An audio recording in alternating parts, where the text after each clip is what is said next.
Hello, my name's Pat Painter.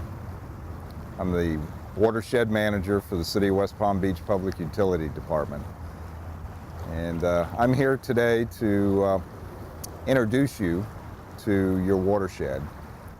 And this is a particular time that I come back every year from now on and start talking to you about droughts.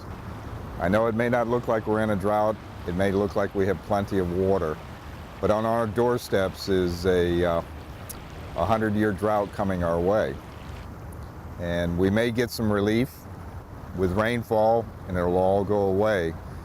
But in order to prepare, we need to be aware. And that's why I'm here. Now, the watershed I speak of is not only Clear Lake and Lake Mangonia, which make up about 1,010 acres. We also have Grassy Waters watershed, which makes up about 12,800 acres, or roughly 20 square miles. Your really source of water upstream of here.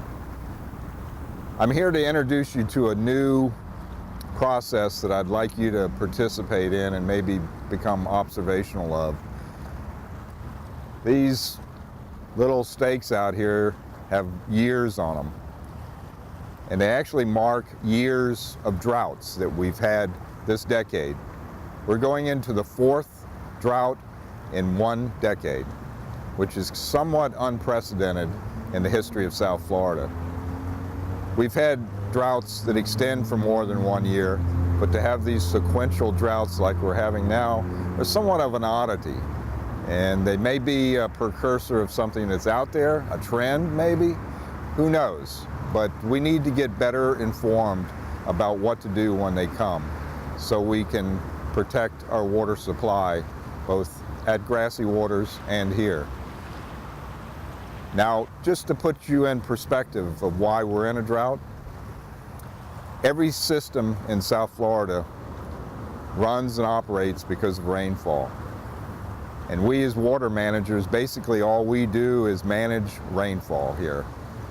And when we don't get enough rainfall, eventually we start getting into drier and drier periods every winter, which are dry anyway, which sometimes can actually trigger a drought. Now, these droughts can have long duration. They can last normally from November to almost the 1st of June, or they can extend way back into summer sometimes if we have a dry summer. Now, we're setting in a drought scenario right now mainly because of lack of rainfall. We've had, as a background, the driest October, the driest November, the driest December, the driest January and February in 80 years, recorded history. So we're in somewhat unfamiliar ground here.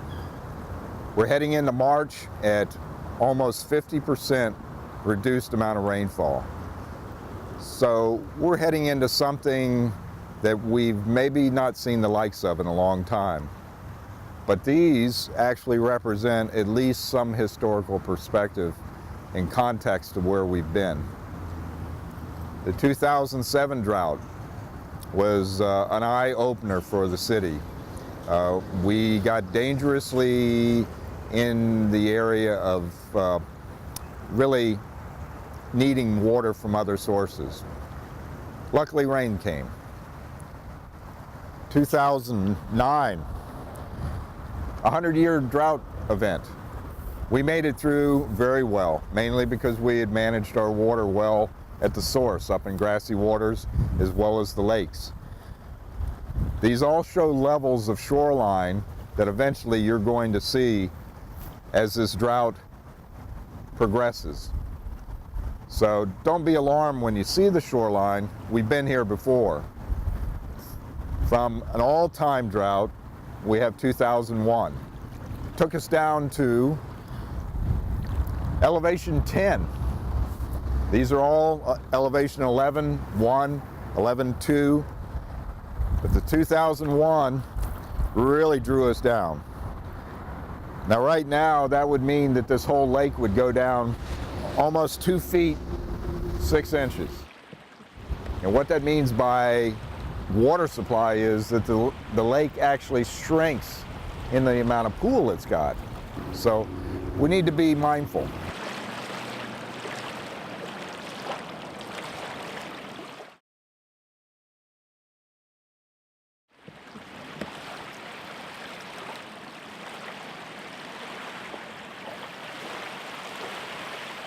We're out here at Clear Lake. We are removed a month from the last time we were here, and water levels only a month ago, were this high. You can see that our lakes are dropping, and what that really translates out to be is our water supply is dropping. We need to react to it in ways that are meaningful from here on out. It's time to start conserving water, seriously, conserving water. And that conservation of water will translate out into meaningful, long-term supplies that we may have readily available to us. We're only in April right now. Pretty soon we've got another whole month of May that is normally the dry season here in Florida. We haven't had any appreciable rain since the end of September. So we are testing the resolve of the city, of the citizens that live in the city, in Palm Beach and South Palm Beach, to join us in a conservation effort that will resonate well beyond these shorelines, well back to the source of our water supply. Now, we've been seeing rainfall dancing around us all morning, and unfortunately I think it moved beyond us. So the promise of rain once again has eluded us. And rainfall, it takes about an inch of rain to give us one day's water supply here, about 26 million gallons of water. 1 inch of rain over all these lakes. So don't think that these little drizzles that we've been getting are really going to take us out of the drought. That is not the way that nature works. These are spatial relationships. This is a very, very large lake, and even when we get an inch of rain, with these hot days, windy and sunny days, about 50% of that evaporates away, plus we have seepage to deal with. So we are reaching our limits to where everybody needs to become concerned about water. But the real stakes are way upstream, almost 9-10 miles west of us, and that's where we're going next.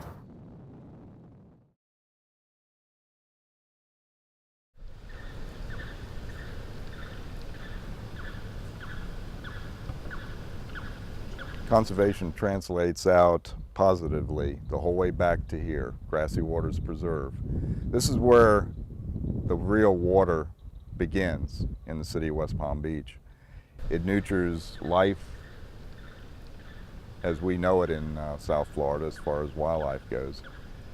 It holds about anywhere from 20 billion to 32 billion gallons of water each year. The water level normally is about right here. So you can see that even here we're dropping just like we were at Clear Lake. This area could be drained very easily if conservation doesn't become an implied practice within the city. So we're asking you, look at what is to be sacrificed if we don't conserve water in the city of West Palm Beach. We are all in this together as participants, and we need to really be thoughtful of our actions from here on out. We're reaching critical water supply levels in the city, and we need to really think about what we do from here on out. This is what's at stake. It's large, but it's very shallow, as you can see. It holds a lot of water, but it can't sustain unlimited demands on it. So When you use your water like it's unlimited, this is what you're really sacrificing. The shorelines are going to drop in the city, but this place, when it drops, it becomes critical to an incredible array of species that depends on us to manage it properly.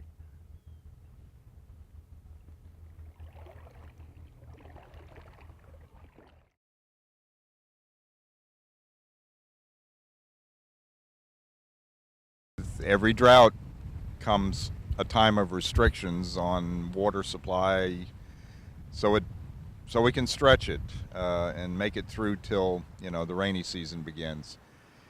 And some of those are pretty self-explanatory, but I'm going to explain to you how you can help. 2 days a week now we're allowed to irrigate. You can take it upon yourself to conserve further. That would be greatly appreciated. Even addresses water on Thursdays and Saturdays, basically from 12 a.m. to 10 a.m. or 4 p.m. to 11:59 p.m., right before midnight. Now you do that because the evaporation rates are the lowest at those hours.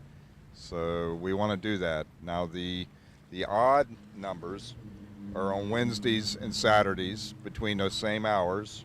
So step up, step forward, help us through this. This is a good city. We need to all collectively come together when the need is there. And this is one of those times. Appreciate it. Thanks.